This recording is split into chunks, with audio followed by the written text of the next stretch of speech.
Assalamualaikum warahmatullahi wabarakatuh. Halo sobat youtuber pemula semuanya, selamat datang kembali di channel Ragam Tutorial, channelnya yang selalu membahas tutorial seputar YouTube buat para youtuber pemula.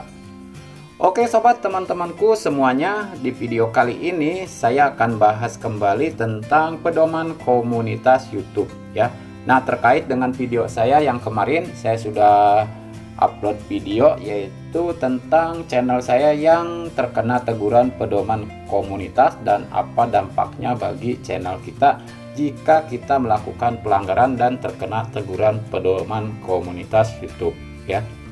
Nah, di sini saya mempunyai ide untuk menjelaskan bagaimana ataupun apa saja kriterianya pedoman komunitas yang dirancang oleh YouTube agar kita tidak melanggar ya, supaya channel kita aman. Nah, di sini yang akan saya jelaskan yaitu di bagian pedoman komunitas yang bagian spam dan praktek penipuan ya. Karena di sini banyak sekali ya kriterianya. Di antaranya itu ada konten sensitif, kemudian kriterianya banyak juga ya.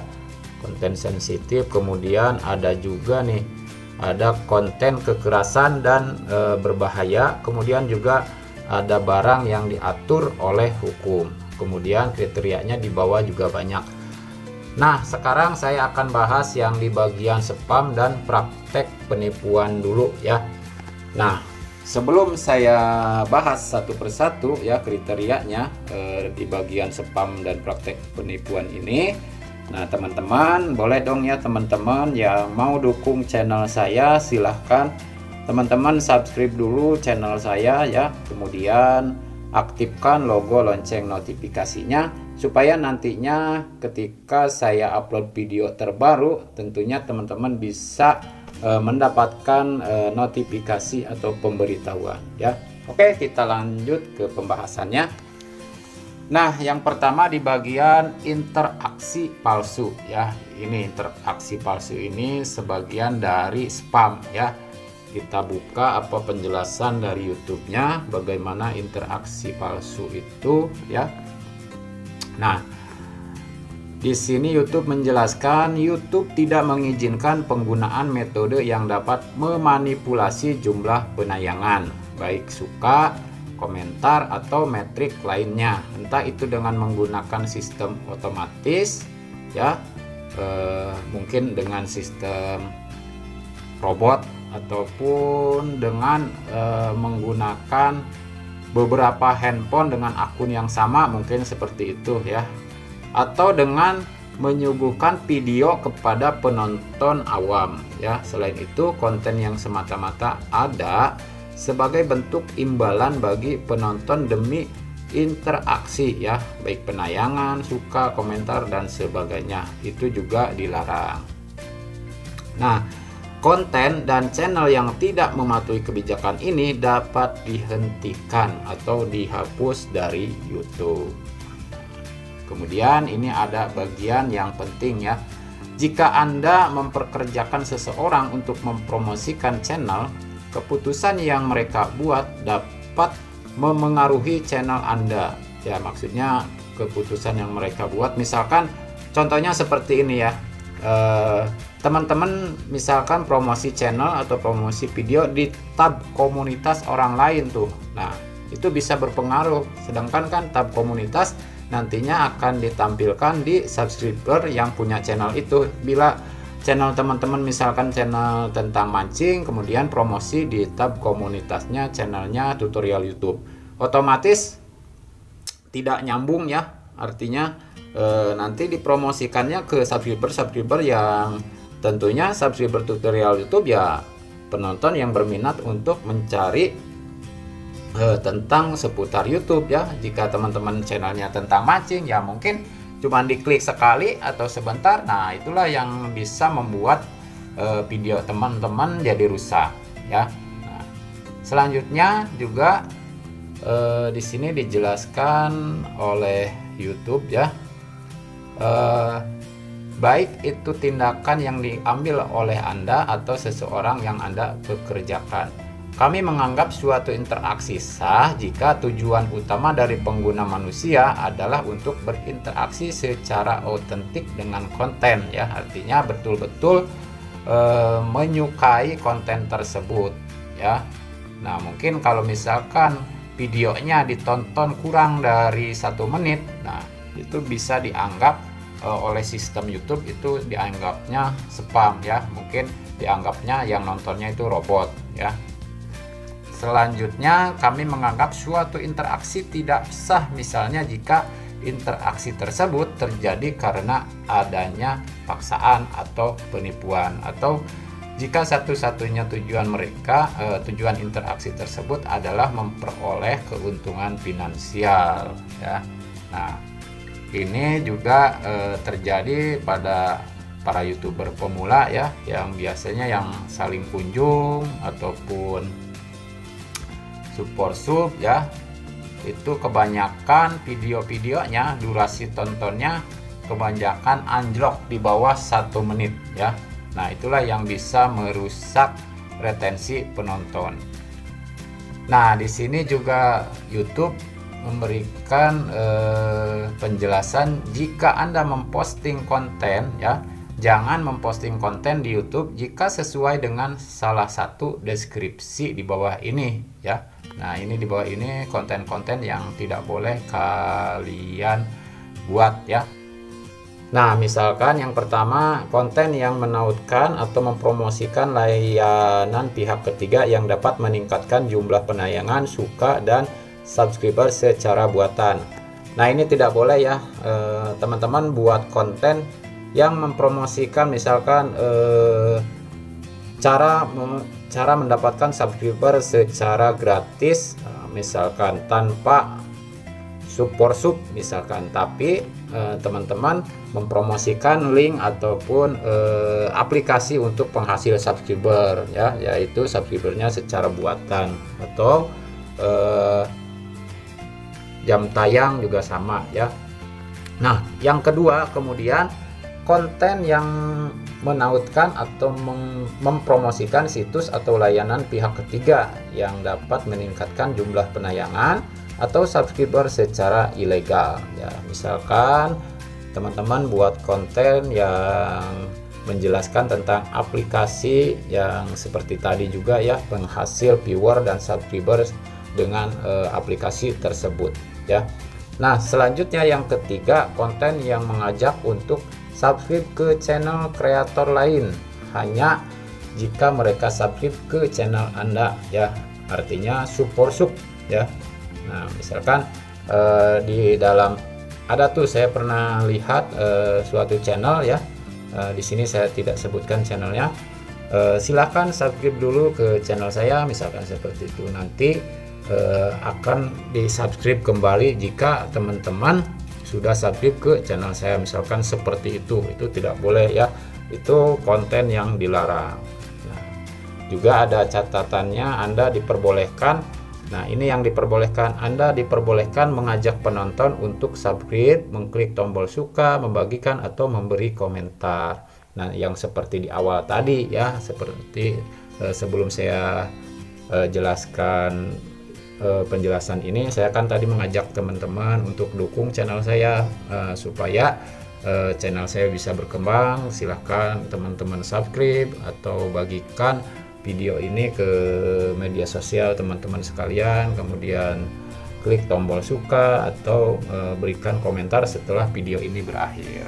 Nah, seperti itu tidak apa-apa, ya, itu diperbolehkan oleh YouTube, ya. Nah, kemudian yang terakhir juga, konten yang menampilkan kreator yang membeli penayangan dari pihak ketiga dengan tujuan untuk mempromosikan layanan tersebut. Nah, ini, ya, tidak boleh. Ini yang dimaksud dengan kriteria interaksi palsu, ya, termasuk support sub juga itu namanya interaksi palsu, ya. Itu tidak boleh, itu dianggapnya spam. Makanya wajar subscriber yang dihasilkan dari hasil support sub itu kebanyakan hilang dengan sendirinya, ya.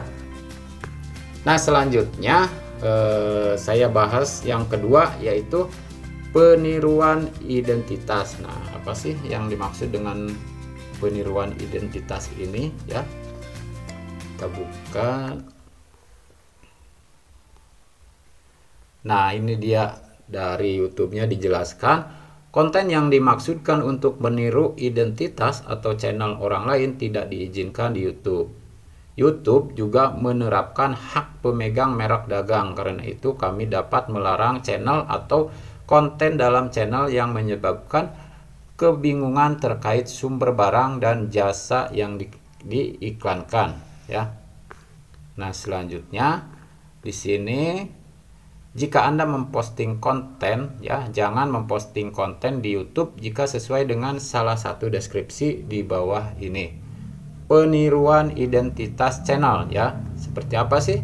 Channel yang meniru profil, kemudian latar belakangnya atau keseluruhan tampilan dan nuansa channel lain sedemikian rupa sehingga membuatnya terlihat seperti channel orang lain tersebut, ya.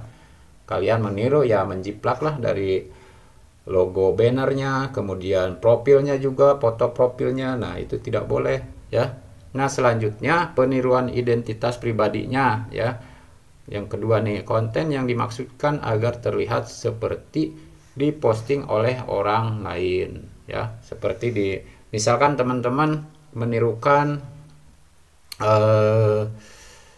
identitasnya bank ini misalkan, yang sudah rame channelnya, kemudian supaya seolah-olah di postingnya sama dia, ya, padahal bukan, ya, supaya penayangannya banyak. Itu juga tidak boleh, itu termasuknya ke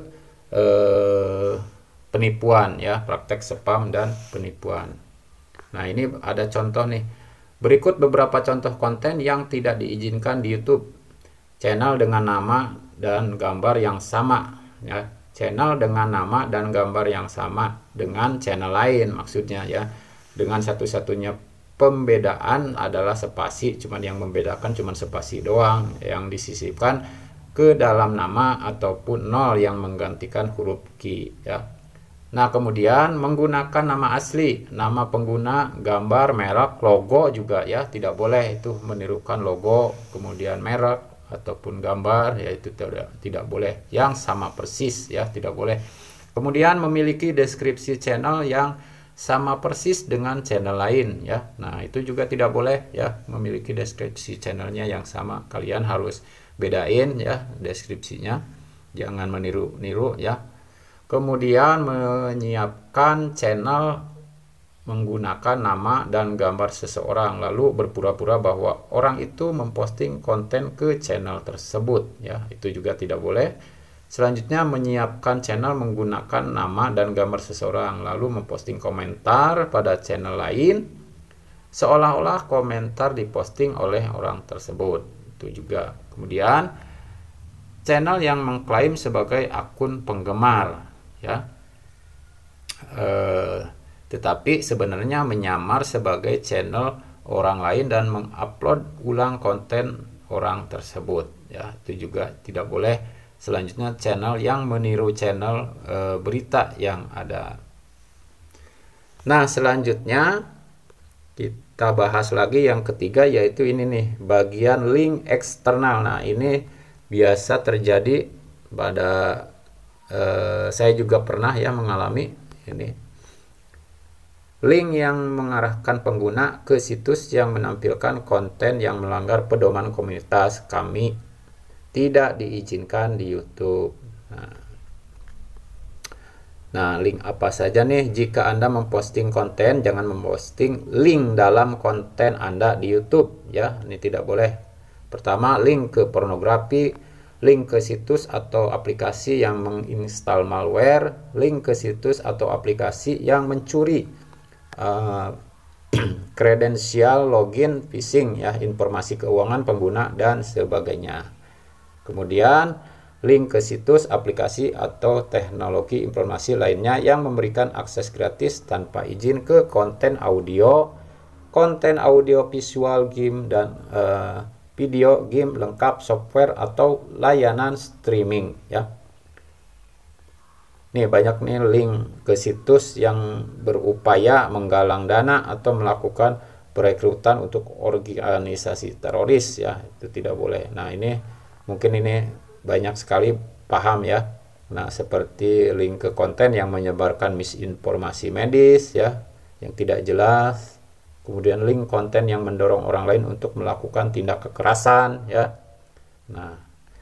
Nah, kemudian selanjutnya saya jelaskan lagi di bagian spam, praktek penipuan dan scam ya. Seperti apa? Nah, ini seperti yang di awal ya. Apa saja sih ini yang dimaksud dengan, nah pertama itu spam video ya. Nah, spam video itu seperti apa? Konten yang diposting secara berlebihan, berulang, atau tidak ditargetkan serta melakukan satu atau beberapa hal berikut ini. Pertama, menjanjikan kepada penonton bahwa mereka akan melihat sesuatu, tetapi justru mengarahkan mereka untuk keluar dari situs. Nah, kedua, memperoleh klik penayangan atau traffic di YouTube dengan menjanjikan kepada penonton bahwa mereka akan memperoleh uang dengan cepat. Nah, itu juga spam video namanya. Selanjutnya, mengarahkan penonton ke situs yang menyebabkan software berbahaya, mencoba mengumpulkan info pribadi atau situs lain yang memiliki dampak negatif. Nah, itu juga tidak boleh ya. Nah, sekarang kan banyak sekali nih teman-teman pemula kita yang ditegur, kena teguran pedoman komunitas gara-gara menyebarkan info pribadi ya. Info pribadi itu tidak boleh. Kalau misalkan ada di videonya, kalian blur aja ya, kalau tidak ingin kena teguran pedoman komunitas. Nah, ini nih ada lagi metadata atau thumbnail yang menyesatkan ya, menggunakan judul atau thumbnail atau deskripsi untuk menipu pengguna sehingga salah mengira isi konten ya. Isi kontennya apa, di judulnya beri apa ya, ataupun tidak sesuai dengan judul lah istilahnya. Antara thumbnail, judul, dan isi konten itu tidak sesuai. Jadi seolah-olah orang itu mengira, jadi seolah-olah menipu penonton ya. Jadi di sini juga dijelaskan metadata atau thumbnail menyesatkan. Kemudian scam, apa itu scam? Konten yang menawarkan pemberian uang tunai, skema cepat kaya ya, atau skema piramida, mengirimkan uang tanpa produk yang jelas dalam struktur piramida. Kemudian spam yang berbasis insentif, yaitu konten yang menjual metrik engagement seperti penayangan, suka, komentar, atau metrik lainnya di YouTube. Jenis-jenis spam ini juga dapat mencakup konten yang bertujuan semata-mata untuk meningkatkan jumlah subscriber ya, penayangan, atau metrik lainnya, misalnya menawarkan diri subscribe ke channel kreator lain semata-mata agar mereka subscribe balik ke channel Anda, yang juga disebut sebagai konten sub for sub. Nah, ini ya jelas ya, sub for sub itu tidak boleh ataupun dilarang ya. Nah, selanjutnya spam komentar. Nah, komentar spam ini seperti apa sih? Komentar yang bertujuan utama mengumpulkan info pribadi dari penonton, menyesatkan penonton sehingga keluar dari YouTube, atau melakukan perilaku yang dilarang seperti disebutkan di atas. Nah, kemudian melakukan komentar berulang ya, ini juga termasuk spam ya. Memberikan komentar yang identik, tidak ditargetkan, atau berulang-ulang ya, hanya copy paste komentar ke sana kemari, itu juga dianggapnya spam. Kemudian penyalahgunaan live streaming, juga live streaming yang dimaksudkan untuk live streaming konten milik orang lain ya maksudnya, dan tidak kunjung dikoreksi meski telah diberi peringatan berulang, meski telah diberi peringatan berulang mengenai kemungkinan penyalahgunaan. Pemilik channel harus secara aktif memantau live streamingnya dan mengoreksi potensi masalah apapun secepatnya. Kemudian selanjutnya yaitu praktek spam dan praktek penipuan itu yang kemudian akan saya jelaskan di bagian playlist ya. Ini juga playlist bisa menyebabkan spam ya. Seperti apa sih playlist yang menyebabkan spam ini? Playlist merupakan cara yang bagus untuk menggabungkan beragam video yang mungkin ingin ditonton komunitas Anda sebagai satu rangkaian. Walau mungkin dilakukan tanpa sengaja, konten yang dilarang di YouTube terkadang masuk playlist, padahal konten semacam itu dapat merugikan komunitas. Artinya playlist yang melanggar pedoman komunitas tidak diizinkan di YouTube. Nah, sekarang ini banyak pemula ya yang mengajarkan tutorial-tutorial itu menambah jam tayang dengan playlist ya. Caranya begini ya. Tahu-tahu padahal itu dilarang oleh YouTube ya. Lama-kelamaan kena teguran pedoman komunitas. Nah, begini penjelasan sederhananya ya, menurut YouTube-nya nih.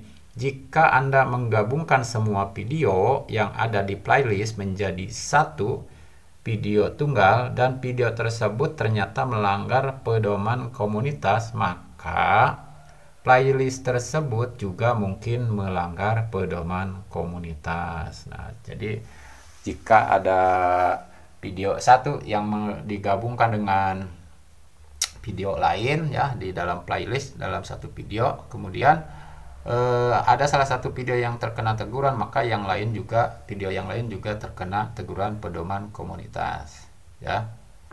Selanjutnya, nah ini yang tidak boleh, jangan memposting playlist di YouTube jika sesuai dengan deskripsi di bawah ini. Playlist yang thumbnail, judul atau deskripsinya melanggar pedoman komunitas, misalnya mengandung unsur pornografi atau berisi gambar yang dimaksudkan untuk membuat penonton terkejut atau merasa jijik.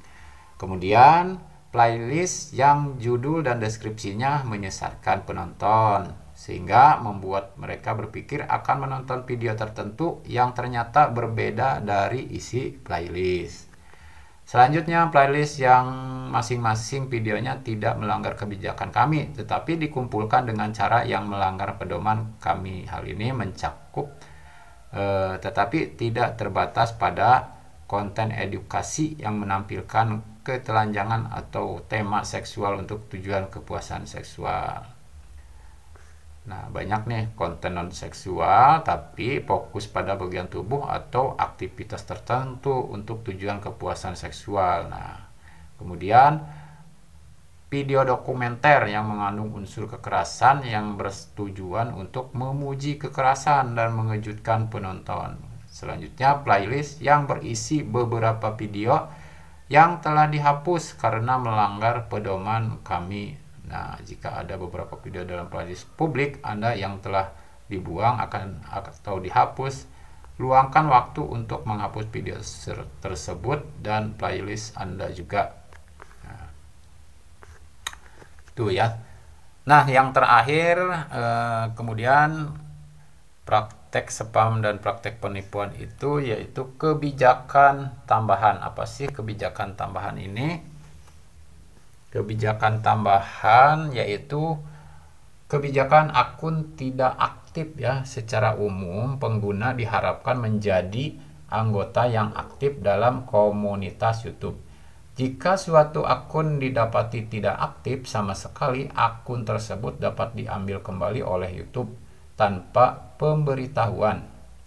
Hal-hal yang membuat akun dianggap tidak aktif antara lain: 1. Pengguna tidak pernah login ke situs selama setidaknya 6 bulan ya. Nah, yang kedua, pengguna tidak pernah mengupload konten video ya. Kemudian yang ketiga, pengguna tidak aktif menonton atau mengomentari video atau channel ya. Itulah akun yang tidak aktif. Kemudian mendorong pengguna lain untuk melanggar persyaratan layanan ya. Jika Anda memposting konten yang mendorong pengguna lain untuk melanggar persyaratan layanan kami, konten tersebut dapat dihapus. Kemudian memposting konten yang sebelumnya telah dihapus atau konten dari kreator yang dihentikan atau dibatasi ya. Jika Anda memposting konten yang sebelumnya telah dihapus karena melanggar persyaratan layanan kami, konten yang diproduksi kreator yang sedang menerima pembatasan atau konten dari kreator yang telah dihentikan sesuai persyaratan kami ya. Nah, itulah yang terakhir tentang penjelasan kriteria-kriteria pedoman komunitas YouTube ya di bagian spam dan praktek penipuan. Oke, sobat teman-temanku semuanya, mudah-mudahan apa yang saya jelaskan di sini dapat dicerna dengan baik dan mudah-mudahan dapat dipahami ya. Dan mudah-mudahan bisa berguna untuk perkembangan channel teman-teman sekalian. Jangan sampai channel teman-teman terkena teguran pedoman komunitas YouTube. Oke, sampai jumpa lagi di video selanjutnya ya. Selanjutnya nanti saya akan bahas kembali bagian yang belum saya bahas, yaitu bagian konten sensitif ya. Mungkin besok saya akan jelaskan. Jadi pastikan kalian subscribe dan aktifkan logo lonceng notifikasinya biar nanti tidak ketinggalan pemberitahuan dari video-video terbaru saya ya. Sampai ketemu lagi di lain waktu. Wassalamualaikum warahmatullahi wabarakatuh.